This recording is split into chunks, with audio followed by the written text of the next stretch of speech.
saya dari kelas 5A2 dengan NPM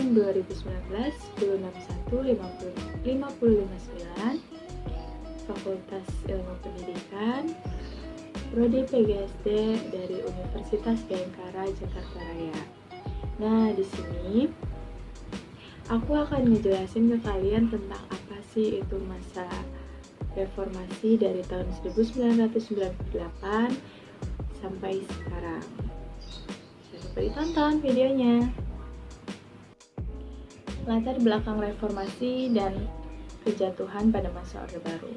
Ada 4. Yang pertama itu tidak konsisten dan konsekuen dalam melaksanakan Pancasila dan Undang-Undang Dasar 1945 secara murni. Yang kedua, itu ada ketidakadilan di bidang politik, ekonomi, dan hukum. Yang ketiga itu ada kebebasan pers dibungkam. Dan yang keempat, ada tidak berjalannya demokrasi.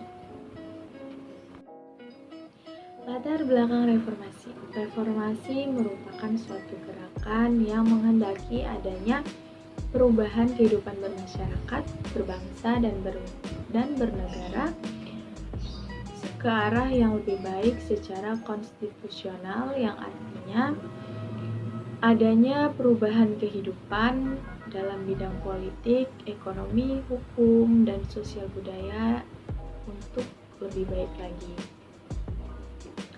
Adanya gerakan reformasi lahir sebagai jawaban atas krisis yang melanda berbagai segi kehidupan, yaitu ada krisis politik, krisis ekonomi, krisis hukum, dan krisis sosial. Itu merupakan faktor-faktor yang mendorong lahirnya gerakan reformasi. Bahkan krisis kepercayaan telah menjadi salah satu indikator yang menentukan. Dengan semangat reformasi, rakyat Indonesia menghendaki adanya pergantian kepemimpinan nasional sebagai langkah awal menuju terwujudnya masyarakat adil dan makmur. Pergantian kepemimpinan nasional diharapkan dapat memperbaiki kehidupan politik, ekonomi, hukum, dan sosial budaya. Indonesia harus dipimpin oleh orang yang memiliki kepedulian terhadap kesulitan dan penderitaan rakyat. Pada masa reformasi tahun 1998 ada 5 kejadian. Yang pertama itu 6 mahasiswa tewas pada saat unjuk rasa di Trisakti. Yang kedua itu kerusuhan di Jakarta yang sangat meluas. Yang ketiga ada kerusuhan di Solo. Yang keempat itu ada showroom mobil timur di Klepo. Itu menjadi salah satu sasaran massa untuk menghancurkan semuanya. Dan yang kelima itu ada pantauan KR di lapangan. Itu menjadi sasaran massa untuk menghabiskan bangunan-bangunan seperti Wisma Lipo, Bank Tamara, Bank BII, Purwosari, BCA Purwosari, dan Mathari Purwosari. Ada 4 penyebab lahirnya reformasi. Yang pertama itu krisis politik.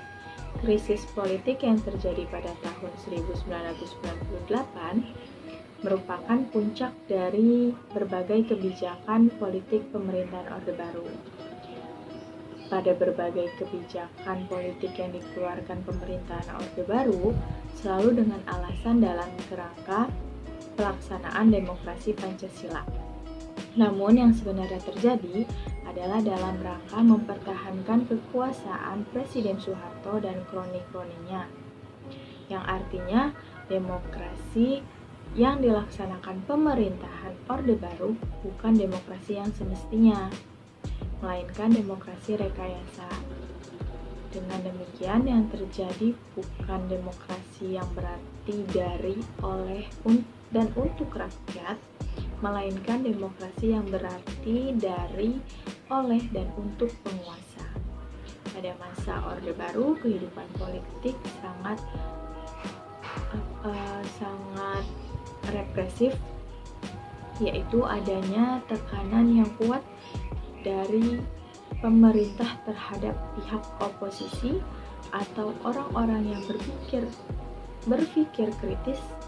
Nah, di sini ada ciri-ciri kehidupan politik yang represif, yaitu yang pertama, setiap orang atau kelompok yang mengkritik kebijakan pemerintah dituduh sebagai tindakan subversif atau menentang negara kesatuan Republik Indonesia.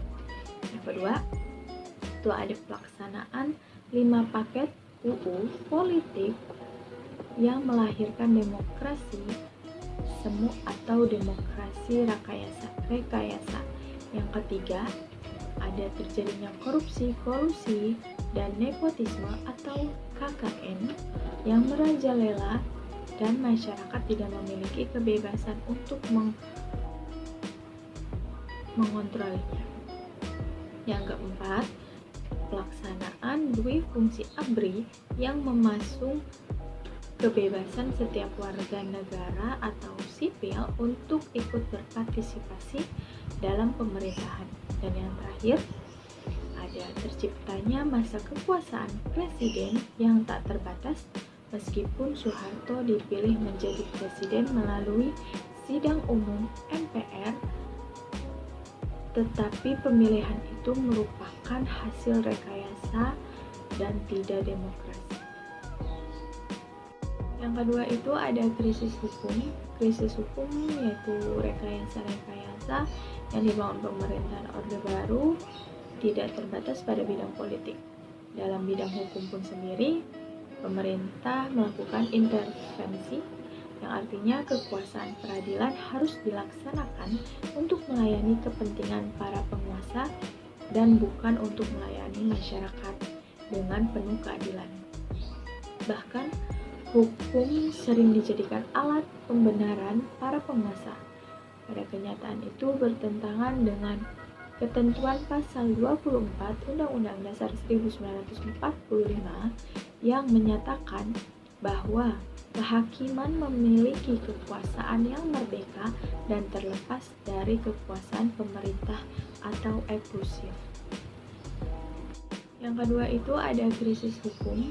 Krisis hukum yaitu rekayasa yang dibangun pemerintahan Orde Baru tidak terbatas pada bidang politik. Dalam bidang hukum pun sendiri, pemerintah melakukan intervensi yang artinya kekuasaan peradilan harus dilaksanakan untuk melayani kepentingan para penguasa dan bukan untuk melayani masyarakat dengan penuh keadilan. Bahkan, hukum sering dijadikan alat pembenaran para penguasa. Pada kenyataan itu bertentangan dengan ketentuan pasal 24 Undang-Undang Dasar 1945 yang menyatakan bahwa kehakiman memiliki kekuasaan yang merdeka dan terlepas dari kekuasaan pemerintah atau eksklusif. Yang ketiga itu ada krisis ekonomi. Krisis ekonomi atau krisis moneter yang melanda negara-negara Asia Tenggara pada sejak Juli tahun 1996 mempengaruhi perkembangan perekonomian Indonesia. Dan ternyata ekonomi Indonesia tidak mampu menghadapi krisis global yang melanda di dunia. Pada krisis ekonomi, Indonesia diawali dengan melemahnya nilai tukar rupiah terhadap dolar Amerika Serikat. Dan yang terakhir itu ada krisis sosial, krisis politik, krisis hukum, krisis ekonomi merupakan penyebab terjadinya krisis sosial. Pada pelaksanaan politik yang represif dan tidak demokratis merupakan penyebab terjadinya konflik politik maupun konflik antar etnis dan agama. Semua itu berakhir pada meletusnya berbagai kerusuhan di beberapa daerah. Ketimpangan perekonomian Indonesia memberikan sumbangan terbesar terhadap krisis sosial, seperti pengangguran, persediaan sembako yang terbatas, tingginya harga-harga sembako, rendahnya daya beli masyarakat merupakan faktor-faktor yang rentan terhadap krisis sosial. Ada 6 agenda reformasi pada tahun 1998. Yang pertama itu ada pengadilan terhadap Soeharto dan pengikutnya. Yang kedua ada amandemen Undang-Undang Dasar 1945. Yang ketiga ada otonomi daerah. Yang keempat ada menghapus dui fungsi ABRI. Yang kelima ada menghapuskan korupsi, kolusi, dan nepotisme atau KKN. Yang keenam ada menegakkan supremasi hukum. Tragedi Trisakti adalah peristiwa penembakan pada tanggal 12 Mei tahun 1998 terhadap mahasiswa pada saat demokrasi menuntut Soeharto turun dari jabatannya. Kejadian ini menewaskan 4 mahasiswa Universitas Trisakti di Jakarta yang bernama Elang Mulia Lesmana, Heri Hertanto, Hafidin Royan, dan Hendriawansi. Mereka tewas tertembak di dalam kampus dan terkena peluru tajam di tempat-tempat vital seperti kepala, tenggorokan, dan dada. Nah, itu ada foto dan nama-nama pada kejadian tragedi Trisakti. Itu ada 4 mahasiswa yang dibunuh oleh bangsanya sendiri. Ada perkembangan pemerintahan pada masa reformasi. Yang pertama itu ada masa B.J. Habibie dari tanggal 21 Mei tahun 1998 sampai 20 Oktober tahun 1999. B.J. Habibie menggantikan Soeharto. Ada yang menilai B.J. Habibie tidak konstitusional karena berdasarkan pasal 9 Undang-Undang Dasar 1945 bahwa Presiden dan Wapres harus bersumpah di hadapan MPR dan DPR, sedangkan Pak Habibie bersumpah di istana. Karena pada saat itu gedung MPR dan MPR sedang dikuasai mahasiswa.